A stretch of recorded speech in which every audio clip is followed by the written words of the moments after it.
Eh bien, salut à toutes et à tous, j'ai déjà enregistré une vidéo sur le Royal Rumble où je vais changer tous les gagnants. Ici, je vais faire la même chose avec le Money in the Bank. La différence, c'est que Money in the Bank, je vais faire depuis la création du truc. Voilà. Royal Rumble, j'ai fait à partir du moment où j'ai regardé la WWE, c'est-à-dire 2010. Money in the Bank, bon, j'ai quand même, je me suis quand même bien renseigné sur le passé, etc. J'ai quand même vu quelque chose par le passé. Surtout, en fait, si je me limitais pas avec le Royal Rumble, j'aurais dû remonter à la première édition qui remonte à les années 80. Et là, j'avoue que c'était non, quoi. Les années 80, les années 90, j'aurais pas pu le faire. Là, 2005, j'avoue que je peux quand même le faire. Donc on est parti. Money in the Bank. Let's go. La première édition était en effet au WrestleMania de 2005, WrestleMania 21. Et Edge est le choix parfait. Son personnage fit la situation à merveille. Donc rien à redire. Edge. WrestleMania 22 en 2006. Alors je sais ce que vous allez dire, il fallait que ce soit Rob Van Dam, RVD. Mais à vrai dire, avec le retour de la ECW, RVD était sûr de s'offrir son title shot contre Cena. Il avait pas besoin de la mallette pour ça, alors tu vois, avec le One Night Stand, etc., c'était sûr il allait avoir son petit truc. Donc autant le donner à un gars qui montait en puissance, qui était peut-être quand même vu comme l'avenir, sur lequel on misait pas mal, et qui aurait pu avoir un bon petit règne si on lui avait donné l'opportunité, et je parle de Shelton Benjamin. Ah, c'est très spécial, il a toujours brillé dans ce genre de match. Ben voilà, moi je lui aurais donné la mallette, il aurait pu cash in, pas sur le titre WWE, peut-être qu'il était pas prêt, mais au moins lui donner un petit règne poids lourd. Surtout, tu vois, c'est la période où Batista se blesse, et on a qui à la place? On a le Great Khali? Non, on a King Booker. Ben voilà, Shelton Benjamin qui prendrait le règne de King Booker. Ce serait pas trop déconnant, je trouve. WrestleMania 23 en 2007, Mr. Kennedy est un choix pas trop mal. Mais vu ce qui a suivi, on pourrait se dire qu'un Punk ou un Orton aurait très bien pu en bénéficier. Et c'est pour ça que je vais choisir Jeff Hardy. Oui, il était dans une période où il était relié à son frère, mais il avait pu montrer de belles choses en solo. C'est plus ou moins un an avant qu'il n'explose, donc ça aurait pu être vraiment bien. Donc pourquoi pas Jeff Hardy? Maintenant, comme je dis, Orton Punk, pourquoi pas? En parlant de CM Punk, c'est lui qui gagne à WrestleMania 24 en 2008. Bah, selon moi, il était pas prêt. Et d'ailleurs, la preuve, c'est quand il a cash in, il est devenu champion et on lui a enlevé le titre de manière assez spéciale. Et pourquoi pas WrestleMania 24 le donner à Chris Jericho? Voilà. Moi, apparemment, j'aime bien Chris Jericho. Je voulais lui donner un Rumble en 2012. Ici, je lui donne un Rumble, un Money in the Bank en 2008. C'est lui qui est à l'origine du concept. Il aurait mérité sa petite mallette. De plus, en 2008, il finira quand même par remporter le titre poids lourd. Donc, autant lui donner. WrestleMania 25. Alors là, par contre, je suis d'accord pour dire que c'est le bon timing pour CM Punk. Voilà. C'est ce qui le fait exploser et devenir un heel extraordinaire avec sa rivalité avec Jeff Hardy. Donc pour moi, CM Punk, par contre, c'est parfait. Aïe aïe aïe aïe aïe aïe aïe. Là, on a beaucoup de candidats. Et... Donc on a Christian, Drew McIntyre, The Miz, Kofi Kingston, mais certainement pas Jack Swagger. C'est Jack Swagger qui l'emporte, mais s'il vous plaît. Déjà, faut savoir, pour faire notre choix parmi les quatre, qu'avec le pay-per-view qui arrivait, le pay-per-view Money in the Bank, la première édition, en 2010 est le seul et le dernier déjà WrestleMania où on a le Money in the Bank, et aussi c'est la seule année où on a 3 Mr. Money in the Bank. Il faut savoir qu'avec le pay-per-view qui arrivait, le gagnant allait devoir cash in très rapidement.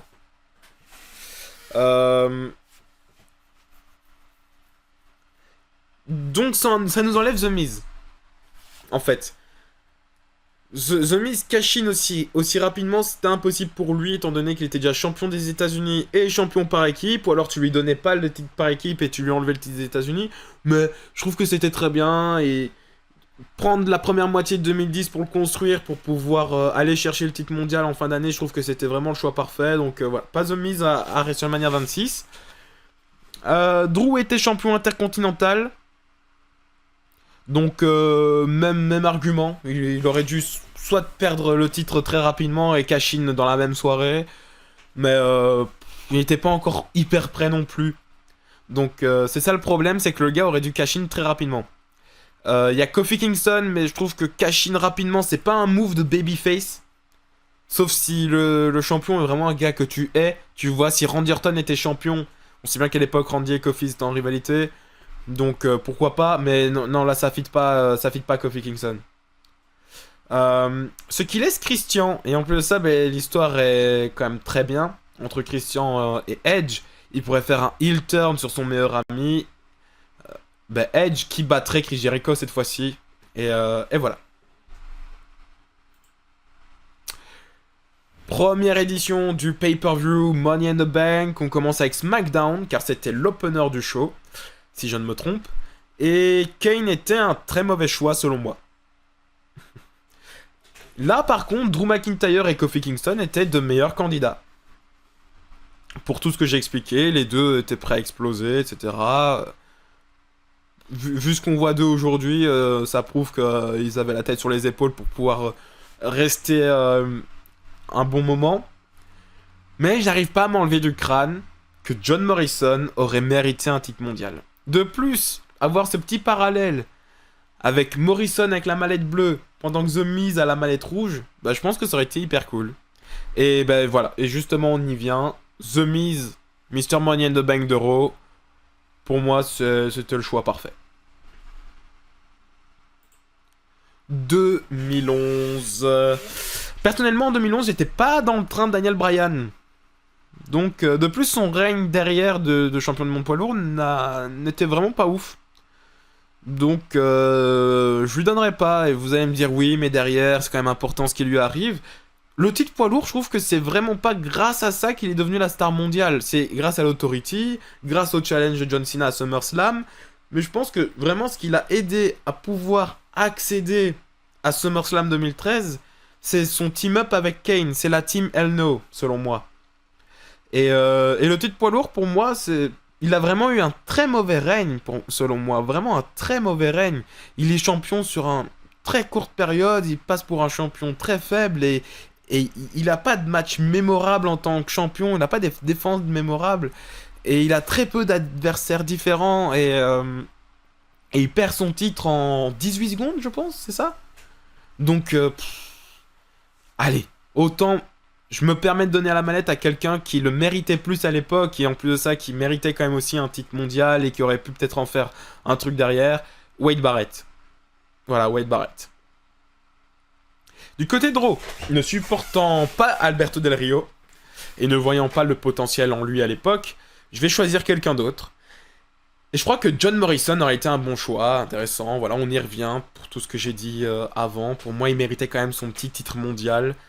C'est un très bon athlète. Alors peut-être qu'au micro, c'est pas le mec parfait, mais je pense qu'il arrivait quand même à résonner auprès des fans et c'est ce qui compte. 2012, Dolph Ziggler est le choix parfait pour SmackDown. Et pour Raw, alors je sais bien qu'il voulait que Cena soit le premier gars à ne pas devenir champion en utilisant sa mallette. Mais je ne suis pas fan de cette idée. J'aime que la mallette donne un titre garanti. Donc je vais dire Chris Jericho. Encore une fois, il méritait une mallette. À l'époque, il revenait, il avait une bonne hype. Mais même si je suis conscient qu'en effet, c'est quand même bien pour la dynamique que ce soit pas du 100%, sinon ça fait un petit peu cheater au cours des années, au fur et à mesure des années. Donc, que finalement un gars avec la mallette échoue et qu'en plus de ça, ce soit la tête de la compagnie, c'est pas anodin et c'est pas nul comme idée.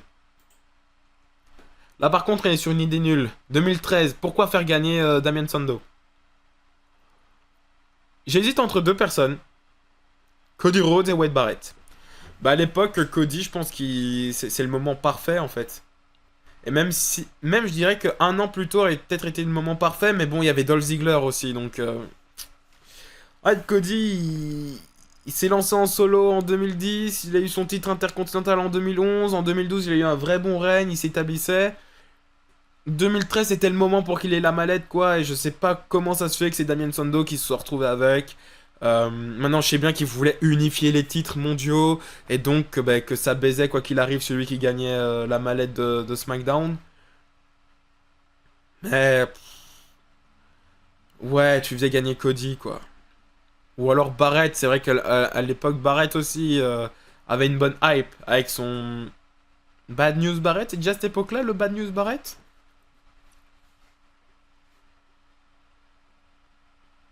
Mais bon, en tout cas, pas Damien Sandow quoi, ça allait pas. Et comme j'ai dit tout à l'heure, ça reste quand même intéressant de montrer que ce n'est pas du 100% de win. Pour montrer qu'un jeune catcheur inexpérimenté peut avoir les yeux plus gros que le ventre et veut simplement cacher nos mauvais moments. Mais je trouve que c'est dommage que ça arrive un an après le fail de Cena, tu vois. S'il y avait eu un an d'espace entre les deux, j'aurais été d'accord. Mais là que ça arrive juste après Cena, bof. Et du côté de Raw en 2013, bon, on a Randy Orton, je trouve que c'est très bien, il méritait aussi sa petite mallette. Il avait du mal Randy Orton, hein, ça faisait un an ou deux où là il ramait un petit peu. La mallette lui a relancé une histoire, ça a lancé la storyline de l'Authority que moi j'ai adoré, donc pour moi c'est très bien. 2014, Seth Rollins, choix parfait, cash-in parfait, voilà, nickel. Rien de plus à dire. Alors, 2015, une année un petit peu spéciale, hein, parce que pourquoi la donner à Sheamus? En plus, le projet Sheamus est peint en 2015. Son règne n'est vraiment pas ouf. Et bon, je me dis, c'est la période où la WWE force avec Roman Reigns. Donc autant lui donner la mallette.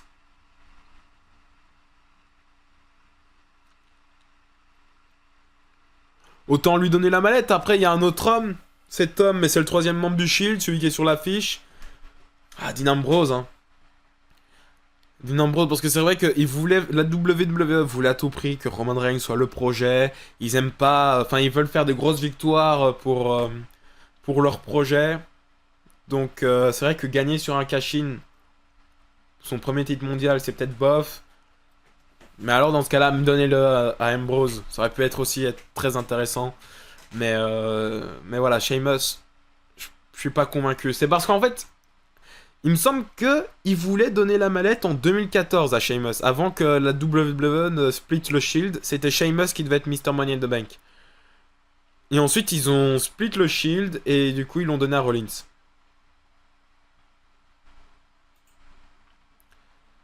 2016, Ambrose était un choix parfait pour faire le truc du Shield, champion dans la même soirée, le Triple Threat, etc. Nickel, c'est parfait, tu vas me dire. Après, tu vas me dire que peut-être qu'un Cesaro, un Kevin Owens, ça aurait peut-être fait plaisir de les voir avec une mallette.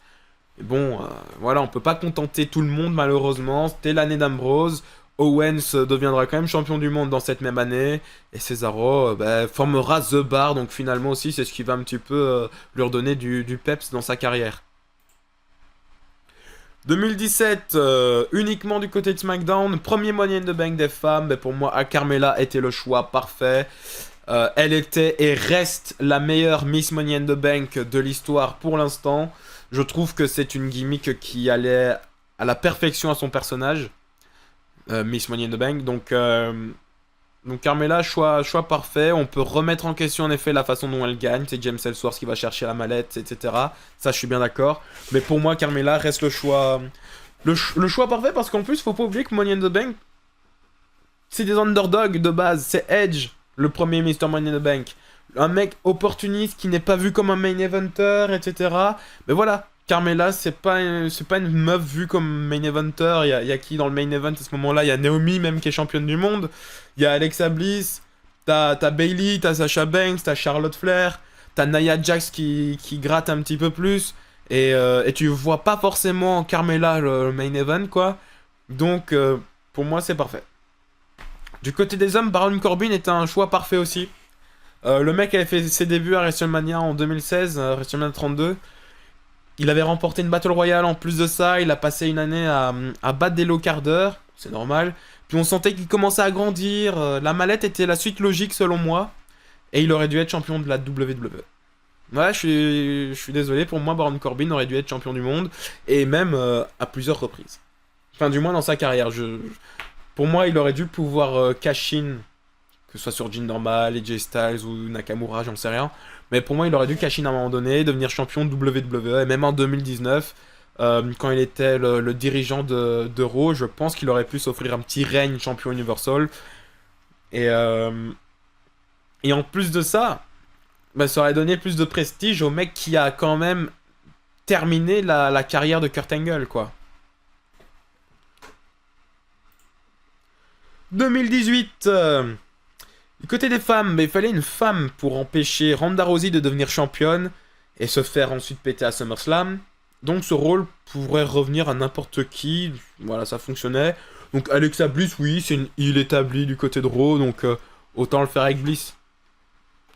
Du côté des hommes, pour le bien de la vidéo, ben, je me suis replongé un petit peu dans les esprits, les mentalités de l'époque, les reviews, les previews, les théories, les rumeurs de l'époque. Et que fut ma surprise en découvrant que le nom numéro un, le nom qui sortait le plus, eh ben, c'était The Miz. Eh oui, c'était le mec le mieux construit. C'est vrai qu'on l'oublie, mais The Miz, depuis la draft justement en 2016, à SmackDown Live, il avait eu sa petite promo à Talking Smack là. Champion intercontinental pendant une longue période. Ensuite, du côté de Raw, il récupère le titre intercontinental. Il a le mistourage avec lui. Il a des bonnes promos face à John Cena, Roman Reigns. Justement, il bat Roman Reigns début d'année. Très bonne période pour The Miz. Donc, autant le féliciter en lui donnant un titre mondial. Et en plus de ça, imaginez The Miz, Mr. Money in the Bank, qui cash in sur Daniel Bryan. Parce qu'en plus de ça, 2018, fin d'année, Daniel Bryan, il devient champion de WWE. Et comme ça, t'amènes un match Miz Bryan pour le titre. Bon, dans ce cas-là, tu fais pas le match à SummerSlam, bien évidemment. Mais tu le gardes pour WrestleMania. Parce que c'est une des plus grosses rivalités, ça. Bon, ce qui veut dire que du coup, on rate Bryan en heel, le Bryan écolo. Et on rate la Coffee Mania. Mais voilà. Je sais pas entre Coffee Mania et Miz Bryan à Mania pour le titre WWE ce que je préfère, mais à voir. 2019, la WWE a voulu donner la mallette à Bayley pour montrer à Sasha ce qu'elle ratait en ne signant pas. Et j'avoue que c'est une période où la division n'est pas si intéressante que ça, alors je dirais autant garder Bayley. Du côté des hommes, Brock Lesnar, c'est le pire choix ever. J'ai détesté autant que Christophe Agius, hein, qui nous fait rentrer chez ta mère là. Et je sais bien que tout le monde voulait que Mustafa Ali remporte la mallette, mais je trouve qu'il était encore jeune. Tu vois, il n'avait pas encore prouvé beaucoup de choses. Moi, je me dis qu'un Randy Orton aurait pu être très intéressant à cette époque-là. Il redevenait le Legend Killer. Et Kofi était champion, ils avaient une bonne histoire entre les deux. Ça aurait pu être intéressant. Ou Baron Corbin, vu qu'à ce moment-là, il venait de battre Kurt Angle. Comme j'ai dit tout à l'heure, il était dirigeant de Raw. Ça aurait pu être pas si mauvais que ça d'avoir un Corbin qui a un petit règne de champion, tu vois. Je demande pas qu'il soit champion pendant des siècles. 2020, année très compliquée. Quoi qu'il arrive, la femme devenait championne. Donc je pense que cette année-là, Becky aurait dû annoncer la situation plus tôt. Et le match aurait été directement pour le titre vacant, avec Asuka en gagnante. Et donc, selon moi, le Money in the Bank féminin de 2020 aurait pu être remplacé par autre chose. Peut-être un Money in the Bank Tag Team. Je me souviens qu'à l'époque là, on parlait pas mal d'un Money in the Bank Tag Team. Je sais bien que c'est étonnant. On sait pas, je saurais pas comment on gère. Celui qui le gagne, est-ce que c'est une mallette qu'on gagne à deux? Est-ce qu'il y en a qu'un qui gagne et en fait il cash in et quand il remporte un titre, ben, il remplace celui qui la pine dans la tag team. C'est trop bizarre, trop bizarre. Mais en vrai, je trouve que ce serait un truc très intéressant. On était en période Covid où la WWE testait énormément de choses, donc autant tester. Et une équipe Misters Money in the Bank aurait pu être intéressante. Et là, en plus de ça, Otis qui gagne, mais ça aurait pas été dérangeant du tout. Vu que Otis et Tucker auraient pu être champions par équipe. Si on garde le ladder masculin, AJ Styles était le bon choix.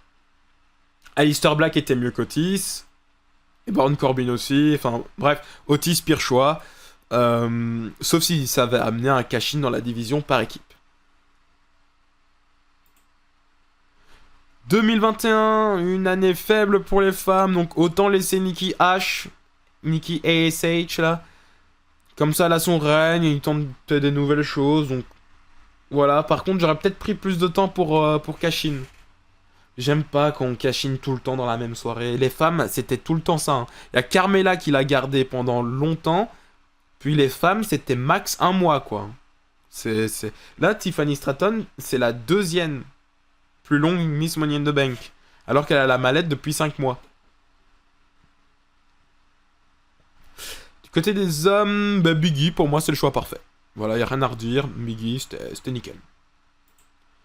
2022, Liv Morgan, choix parfait, underdog ultime. La meuf qu'on n'arrive pas à mettre en avant, au-dessus, etc. Et là, justement, elle gagne la mallette pour pouvoir évoluer. Selon moi, par contre, elle aurait dû cash-in en fin d'année. Là, encore une fois, elle a cash-in dans la même soirée. S'il y avait bien une personne à construire en tant qu'underdog ultime avec la mallette, c'était Liv Morgan. Comme ça, elle aurait pu développer plus de victoires, plus de ci, plus de là. Le problème, c'est que Liv Morgan, elle est passée de l'underdog avec la mallette à la meuf qui bat Ronda Rousey dans la même soirée. Ce qui fait qu'à SummerSlam, elle se refait poutrer avec ce finish un petit peu bizarre où elle tape. Je sais plus c'est quoi le finish, elle tape en même temps qu'elle fait le tomber, il me semble. Mais voilà, une fin un petit peu chelou.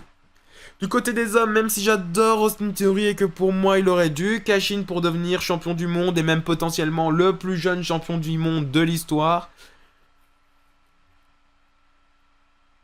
Mais comme ça, il aurait peut-être pas cash in sur Reigns, il aurait peut-être cash in pendant un match de Reigns et faire le tomber sur l'adversaire. Et comme ça, Reigns il dit moi je me suis pas fait pin, j'en ai rien à foutre, je garde mon titre.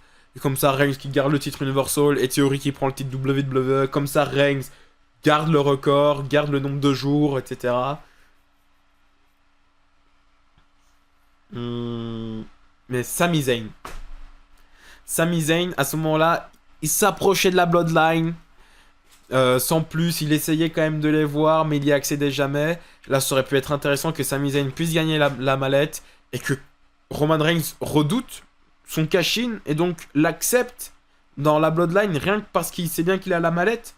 Ce qui aurait ensuite conduit à exactement la même histoire.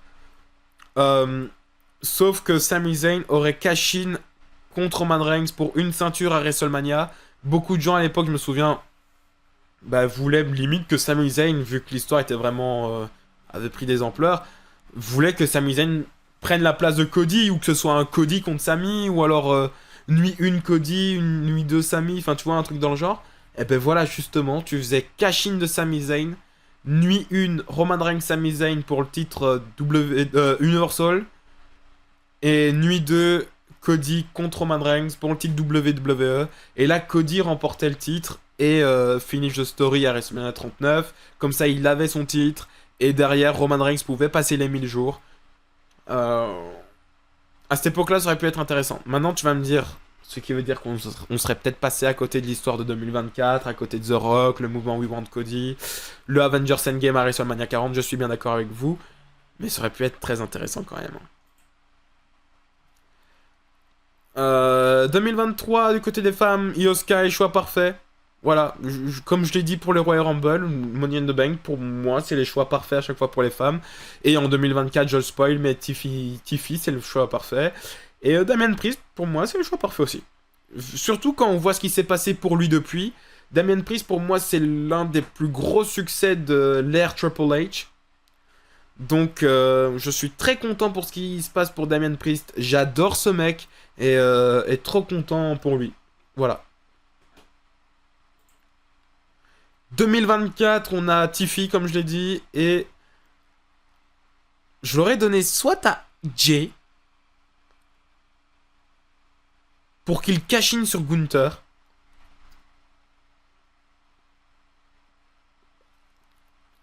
Comme ça, Jay aurait peut-être pris le titre poids lourd sur Gunther au lieu de prendre le titre intercontinental. Comme ça, Jay aurait eu un règne de championnat du monde. Et Gunther l'aurait récupéré quelques semaines plus tard, tout comme Braun Breaker, avec Solo Sikoa qui intervient, etc. Ou alors, je l'aurais donné à Gable. Comme ça, il aurait pu cash in sur le titre intercontinental. Alors, On a vu que c'était possible de cash in sur les titres mineurs, hein, Austin Theory l'a fait. Sauf que là, contrairement à Theory qui voulait absolument devenir champion du monde et qui a cash in sur le titre des États-Unis juste par ras-le-bol, par fierté, tout ce que tu veux. Mais en fait, là, ça aurait été une histoire intéressante parce que Chad Gable, vraiment, le titre intercontinental, c'était sa volonté. C'était vraiment. Chad Gable, le titre intercontinental, c'est ce qu'il veut, quoi. C'est ce qu'il cherche depuis des années, quoi. Et donc, qu'il cash in sur le titre intercontinental et qu'il devienne champion comme ça, bah pour moi, ça aurait été un choix extrêmement logique et pas du tout choquant. Donc voilà. Voilà, n'hésitez pas à me dire ce que vous en pensez pour chaque choix. Si vous aimez bien ce genre de vidéo, n'hésitez pas à liker, à commenter. Et pour 2025, on va donner qui? Du côté des femmes, j'en sais rien du tout en fait. Ça peut être une Rhea Ripley en vrai, ça peut être une Star Power, tu vois. Vu que là on a mis beaucoup de jeunes en avant, etc. Peut-être que là on peut mettre juste une Rhea Ripley, Star Power, une Chelsea Green pour un petit peu rigoler. Et du côté des hommes, Logan Paul. Ah, je sens que ça va être son année, Logan Paul. Je pense qu'il va être Mr. Money in the Bank et je pense qu'il va finir champion. Enfin, qu'il va finir l'année champion du monde. Ouais. Donc voilà. Ciao, ciao.